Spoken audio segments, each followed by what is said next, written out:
এটি অন্য মন্ত্রণালয় থেকে আসার একটি বিষয় এবং এটি রাজনৈতিক সিদ্ধান্তের বিষয়।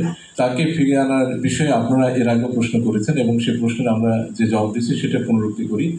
যখন সেই সিদ্ধান্তটি হবে তখন পররাষ্ট্র মন্ত্রণালয় প্রয়োজনীয় ব্যবস্থা নেবে এবং তার জন্য ফরেন অ্যাফেয়ার্স কনসালটেশনস কেন এটা যে কোনো ধরনের প্রক্রিয়া হতে পারে, সেটা কূটনৈতিক একটা পত্রের মাধ্যমে সেটা জানানো যায় কিংবা আমাদের যে মিশন আছে দিল্লিতে তার মাধ্যমে জানানো যায়।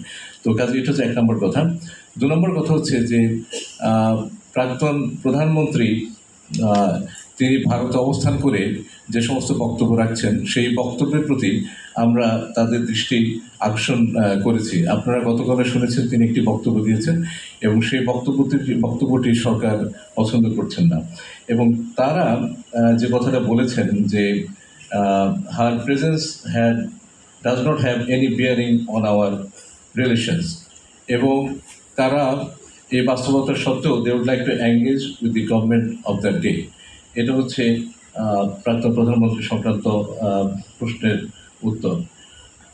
সংখ্যালঘু সংক্রান্ত ভারতের যে প্রচার মাধ্যমের কথাবার্তাগুলো হচ্ছে এটা আমরা অত্যন্ত জোরালোভাবে বলেছি এবং সেটা আমি আমার প্রারম্ভিক বক্তব্য সেটা উপস্থাপন করেছি এবং আমি এটা বলেছি যে আমাদের দিক থেকে সাংবাদিক, শিক্ষক, আইনজীবী সহ নানা পেশার মানুষ ভারতীয় প্রচারের মাধ্যমে যোগাযোগের করেছেন, তাদেরকে রিচ আউট করেছেন এবং আপনারা অনেকে ইউটিউবে ম্যাটেরিয়ালগুলো পাবেন এবং আমরা তাদেরকে এটাও বলেছি যে এ নিয়ে যদি কোনো সংশয় থাকে বাকি যে কোনো দেশের মতো তারাও আমাদের দেশে এসে দেখতে পারেন যে সত্যিকারের সংখ্যালঘুদের প্রতি কী ধরনের আচরণ হচ্ছে।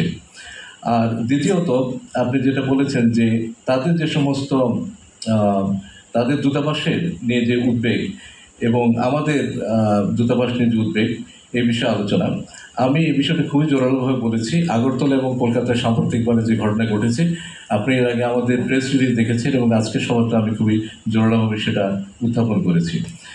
তৃতীয় যে প্রশ্ন ছিল নিরাপত্তা ইস্যুতে আমরা সাধারণভাবে আলাপ আলোচনা করেছি কিন্তু খুব স্পেসিফিক্যালি আমরা এই সেভেন সিস্টার সংক্রান্ত কোনো ধরনের আলোচনা আজকে সভাতে করে নাই। ধন্যবাদ।